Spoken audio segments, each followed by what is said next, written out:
అందరికీ నమస్కారం. ఈరోజు కథ సత్యబాబు, రచన మధునాపంతుల చిట్టి వెంకట సుబ్బారావు గారు.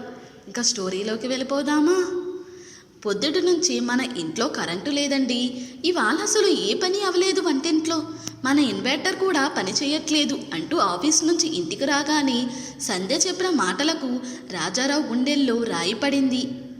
అసలే వేసవికాలం, రాత్రి ఏసీ లేకుండా ఎలాగా అని ఆలోచిస్తూ, అసలే ఈ ఊరికి కొత్త, ఇప్పుడు ఎలక్ట్రీషియన్ నెంబర్ ఎలాగా అని అనుకుంటూ రాజారావు ఎదురింటి ఫ్లాట్ తలుపు తట్టాడు. ఫ్లాట్ తలుపు తీయగానే, నమస్కారం అండి, నా పేరు రాజారావు, నేను ఎదురింటిలో కొత్తగా దిగాను, కొంచెం మీకు తెలుసున్న ఎలక్ట్రీషియన్ నెంబర్ ఏదైనా ఉంటే ఇవ్వండి, మా ఫ్లాట్లో కరెంటు లేదంటూ చెప్పిన మాటలకి తలుపు తీసిన పెద్ద మనిషి వెంటనే తన సెల్లో వెతికి ఇతని పేరు సత్యబాబు, చాలా బాగా చేస్తాడు అంటూ నెంబర్ ఇచ్చాడు. థ్యాంక్స్ అండి అంటూ బయటకు వచ్చి రాజారావు సత్యబాబుకు కాల్ చేయగానే వెంటనే ఫోన్ తీసి 15 నిమిషాల్లో మీ ఇంటి దగ్గర ఉంటానండి అంటూ అడ్రస్ చెప్పమన్నాడు ఎలక్ట్రీషియన్ సత్యబాబు. నిజంగానే 15 నిమిషాలకు ముందే కాలింగ్ బెల్ మోగింది. ఒక నల్లగా పొట్టిగా ప్యాంటు చొక్కా వేసుకుని జుట్టు బట్టతలలా ఉన్న ఒక యువకుడు చేతిలో సంచి పట్టుకుని లోపలికి వచ్చాడు. ఆ వ్యక్తిని చూడగానే ఎక్కడో చూసినట్టుగా అనిపించింది రాజారావుకి. నేనండి, ఎలక్ట్రీషియన్ సత్యబాబుని అంటూ మెయిన్ స్విచ్ దగ్గర అటూ ఇటూ కెలికి మొత్తానికి లైట్లు వెలిగేలా చేశాడు సత్యబాబు. ఈరోజు రాత్రికి ఏ ప్రాబ్లం లేకుండా చేశాను, రేపు ఉదయం మళ్ళీ వచ్చి పర్మనెంట్గా చేస్తాను అంటూ చెప్పాడు సత్యబాబు. తర్వాత ఇన్వర్టర్ కూడా పనిచేసేలా చేసి వెళ్ళిపోవడానికి సిద్ధంగా ఉన్న సమయంలో, మీది ఏ ఊరు అని అడిగాడు రాజారావు. మాది కాకినాడ అని సమాధానమిచ్చాడు సత్యబాబు. మీ ఇల్లెక్కడా అని అడిగాడు రాజారావు. మాది విద్యుత్ నగర్ బ్యాంక్ కాలనీ అంటూ చెప్పాడు సత్యబాబు. మీ అమ్మ పేరు సత్యమ్మ కదూ? తన మనసులోని సందేహాన్ని వెళ్ళబుచ్చాడు రాజారావు. అవునండి అంటూ సమాధానమిచ్చాడు సత్యబాబు.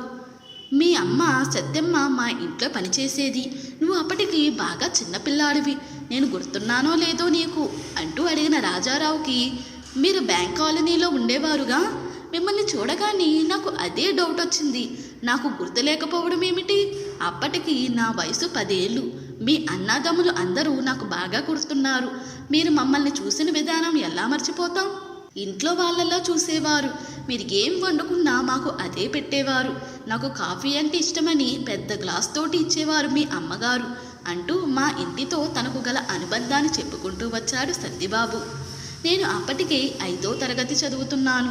మీ అమ్మ ఎలా ఉంది అన్న ప్రశ్నకి, మా అమ్మ బానే ఉంది, మా నాన్న కాలం చేశాడు, మా అక్కలిద్దరికి పెళ్ళిళ్ళు చేసేసాము, వాళ్ళమ్మ సత్తమ్మ ఈ పిల్లల్ని పెంచడానికి ఎంతో కష్టపడేది. ఆ రోజుల్లో మొగుడు తాగుబోతు, పాపం ఆ రోజుల్లోనే 10 ఇళ్లల్లో పాచి పని చేసేది, గుప్పెడు మెతుకులు బయటపడేయకుండా క్యారేజీలో ఇంటికి పట్టుకుని వెళ్ళేది.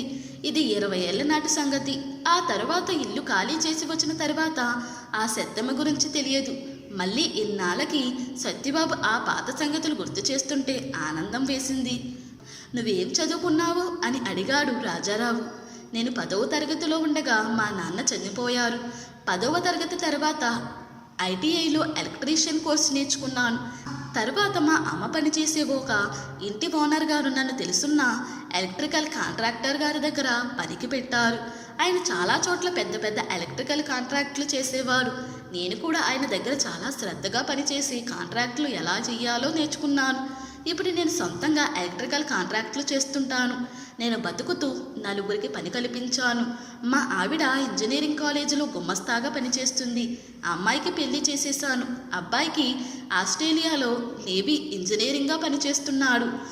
మా అమ్మ కొన్న స్థలంలో ఒక ఇల్లు, అబ్బాయి సంపాదనతో మరొక ఇల్లు కొనుక్కున్నాము అంటూ అమాయకంగా గబగబా చెప్తున్న సత్యబాబు మాటలకి నిజంగా ఆశ్చర్యం కలిగింది నాకు ఇంకా సత్యమ్మ కొంగు పట్టుకుని వచ్చే చిన్నపిల్లవాడిలా కనిపించాడు సత్యబాబు.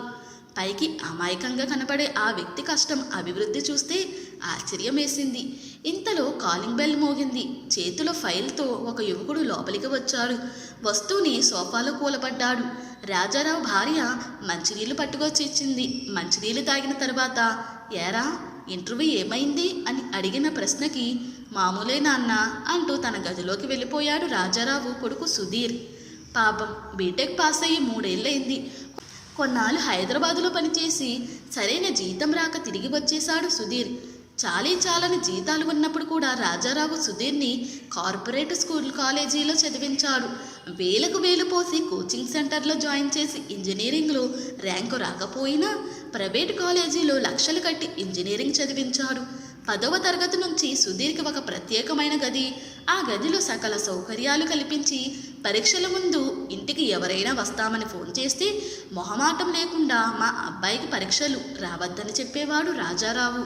ఇంజనీరింగ్లో జాయిన్ అయిన తర్వాత హాస్టల్ నుండి కాలేజీకి వెళ్ళడానికి ఒక బండి, ఒక సెల్ ఫోన్ కొనిచ్చి రోజు ఎన్నో జాగ్రత్తలు చెబుతూ బీటెక్ పూర్తి చేయించాడు. పాపం సుధీర్కి క్యాంపస్లో ఉద్యోగం వచ్చినా జీతం ఆశించినంత రాకపోవడంతో కొద్ది రోజులు ఉద్యోగం చేసి మానేశాడు సుధీర్. ఇన్ని జాగ్రత్తలు తీసుకుని ఎంత ఖర్చు పెట్టినా సరైన ఉద్యోగం రాలేదు. జీవితం ఎవరిని ఎలా మారుస్తుందో మనకు తెలియదు. చిన్నప్పటి నుంచి మనం మంచి స్కూల్లో జాయిన్ చేసి లక్షల ఫీజులు కట్టి ఇంజనీరింగ్ ఎంట్రన్స్ రాసి అతి జాగ్రత్తగా రాత్రి పగలు పిల్లల గురించి కష్టపడుతూ అనేక ప్రణాళికలు వేసి అనేక సౌకర్యాలు కల్పించి పిల్లల్ని పెద్ద చదువులు చదివించిన ఏ హైదరాబాదులోనూ బెంగళూరులోనూ ఏదో ఒక ఉద్యోగంలో జాయిన్ అయిపోయి కాలం గడుపుతున్న అనేక మంది పిల్లల్ని చూస్తుంటే నిజంగా మనం శ్రద్ధ తీసుకోవడం అవసరమా అనిపిస్తుంది. సత్యబాబు జీవితాన్ని దగ్గరగా చూస్తే చదువుకి జీవితానికి సంబంధం లేదనిపిస్తుంది. చిన్నప్పటి నుంచి ఏ సౌకర్యాలు లేకుండా అలా గాలికి పెరుగుతూ తనకు తోచిన విద్య చెప్పించి కొడుకుని ప్రయోజకుడు చేసిన సత్యమని చూస్తే కొంచెం గర్వంగా అనిపించింది.